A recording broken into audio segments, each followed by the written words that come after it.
Señorías, efectivamente hemos presentado 3 enmiendas a esta moción, una por cada punto, y una moción que quiero empezar señalando que a grandes rasgos compartimos y que, por lo tanto, las enmiendas lo que tratan es de mejorar y clarificar algunos aspectos de la misma que nos parece que podrían inducir a una cierta confusión. En cuanto al primer punto de la moción, compartimos efectivamente su contenido, compartimos la necesidad de establecer un marco de diálogo apropiado que posibilita acordar la equiparación de las plantillas y de las ratios de profesores por unidad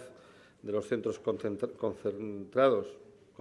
con las de la pública en los niveles de educación infantil, primaria y secundaria. Lo que sí creemos es que, en fin, para ser eficaces y para ser realistas, el plazo que ahí se plantea es un plazo que es prácticamente inabordable y, por lo tanto, creemos que para el próximo curso sería imposible de cumplir. Tiene un costo que ya está cuantificado y que ni siquiera se encuentra recogido en los presupuestos, con lo cual sería, ya digo, prácticamente imposible cumplir el plazo que se establece ahí que se establezca para el próximo curso.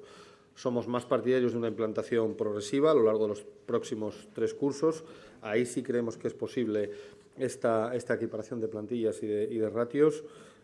Es, además, la propuesta que tiene la Consejería de Educación encima de la mesa en este sentido por parte de las asociaciones de los centros concertados y,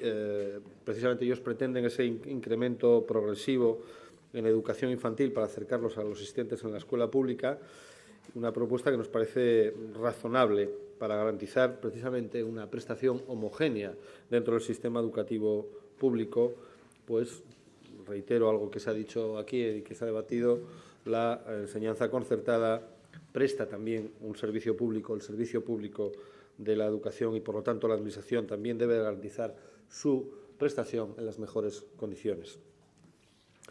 Nosotros ya presentamos en este sentido una enmienda en el proyecto de presupuestos de 2015, una enmienda que fue rechazada. Vamos a ver si hoy aquí sale adelante en esta moción en forma de orientación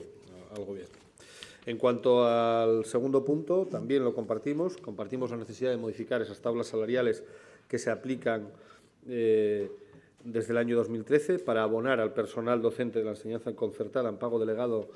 e igualar las retribuciones que perciben los profesores licenciados que imparten primero y segundo de la ESO con los que imparten tercero y cuarto de la misma etapa mediante ese complemento de licenciados. Un complemento que, por cierto, aparece recogido año tras año en los presupuestos generales del Estado y que es donde se fijan los importes de los módulos para abonar el salario de los profesores de la concertada, y que no entendemos muy bien cuáles son las razones por las que luego eso no pase a figurar en los presupuestos generales de Asturias. Por lo tanto, entendemos que se debe abonar.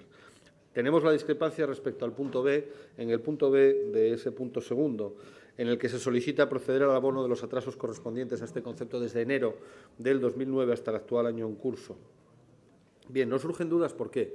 Porque entendemos que esta es nuestra interpretación. Es cierto que de este punto pueden caber otras interpretaciones, pero nosotros entendemos que esto podría entrar en colisión con lo establecido en la ley que precisamente aprobamos en esta Cámara hace 2 semanas, una ley para la regulación de las cantidades abonadas al personal docente no universitario incluido en ese régimen de pago delegado como consecuencia de la entrada en vigor del 6º convenio colectivo. En esta ley, como recordarán, se establece la liquidación de la diferencia de las cantidades efectivamente abonadas a este personal y las resultantes de los módulos aplicables, procediéndose de oficio a la compensación a cada docente, abonándole con efecto retroactivo la cantidad resultante si es que la liquidación es favorable al docente, o condonándole la deuda si es favorable a la Administración. Estamos hablando, por lo tanto, para que nos entendamos, en poner el contador a cero con este personal docente hasta la entrada en vigor en el año 2013 de este 6º convenio colectivo. Eso fue lo que votamos todos en esta Cámara, o yo entiendo que votamos todos en esta Cámara, y, por lo tanto, creemos que eso puede chocar el contenido de esta ley con esta petición de atraso anterior a ese año de 2013, y por eso hemos presentado esta enmienda, para suprimir esta letra B, vuelvo a decir, digamos, en coherencia con nuestro voto favorable a la ley hace 2 semanas, una ley que, por cierto, formaba parte de un acuerdo alcanzado también con los agentes sociales y la patronal de la concertada.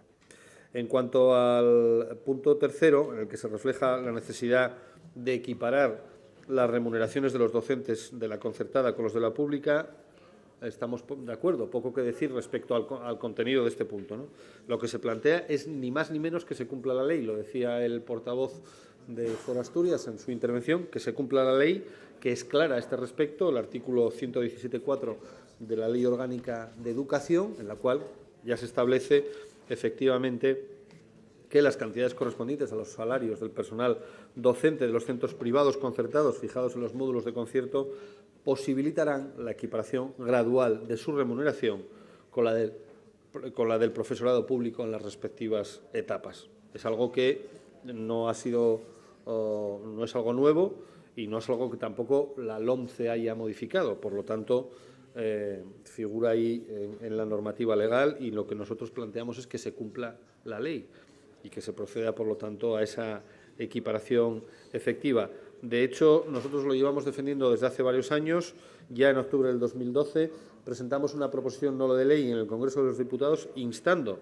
a la homogeneización de sueldos con los profesionales de la escuela concertada y los de la escuela pública. Lo planteamos así desde un principio muy básico y muy esencial. A igual trabajo debería de corresponder siempre una igual retribución, sin que deban establecerse discriminaciones cuando estamos hablando de salarios financiados con fondos públicos. Esto es importante. Igual trabajo, prestación de un servicio público y salarios financiados con fondos públicos y, por lo tanto, somos partidarios de esa equiparación, de esa homogeneización de esos sueldos. Lo que hemos introducido es una enmienda, también con la intención de mejorar el texto, en tres aspectos. En primer lugar, para que en ese proceso de diálogo y de negociación al que se insta y con el que estamos de acuerdo, hay otro actor que nos parece que no está en el texto, que es la patronal de la concertada, que nos parece que está afectada por esta negociación. En segundo lugar, suprimiendo la alusión a sexenios e incentivos de la ley de evaluación, creemos que esto puede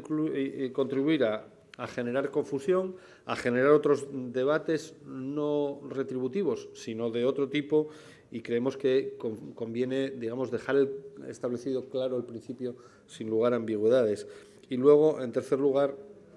quitando ese plazo temporal que se establece de 3 años, porque si forma parte de la negociación, ese proceso de equiparación entre los agentes, los sindicatos del personal de la concertada, la patronal, la administración, creemos que es ahí, en ese proceso de diálogo y de negociación, donde se deben establecer, en su caso, los plazos en los que se debe alcanzar esa equiparación, esa homogeneización. Y, por lo tanto, no creemos que establecer un plazo temporal de 3 años es lo que corresponda en una orientación de carácter general como es esta moción. De ahí esa enmienda. Es cierto que en la parte inicial de la moción se dice que se insta al Consejo de Gobierno a que desde la Consejería de Educación y antes de que finalice la actual legislatura se realicen las siguientes actuaciones, y luego en las enmiendas hemos ido retirando plazos temporales. Pero a lo que se insta en realidad es abrir procesos de diálogo, de negociación y de acuerdo, y eso es lo que creemos que hay que hacerlo ya de forma inmediata antes de que finalice esta actual legislatura. No hay choque, por lo tanto, entre aceptar esas enmiendas que suprimen, digamos, esos plazos tan taxativos y el texto de la parte introductoria de la moción que insta al Consejo de Gobierno a que inicie todos estos procesos antes de que finalice la actual legislatura. No podría ser de otra manera, porque nosotros estamos orientando al actual Gobierno, al que existe ahora, antes de que finalice la actual legislatura. Si no, sería tanto como, en fin, un imposible pretender que esta Cámara oriente a un Gobierno surgido de una Cámara distinta. Y, por lo tanto, creo que no hay choque entre esas dos formulaciones. En todo caso, bueno, votaremos favorablemente, esperamos digamos, que se nos diga definitivamente si se aceptan o no las enmiendas, pero quiero decir que compartimos a rasgos generales el espíritu general de la moción y la votaremos favorablemente.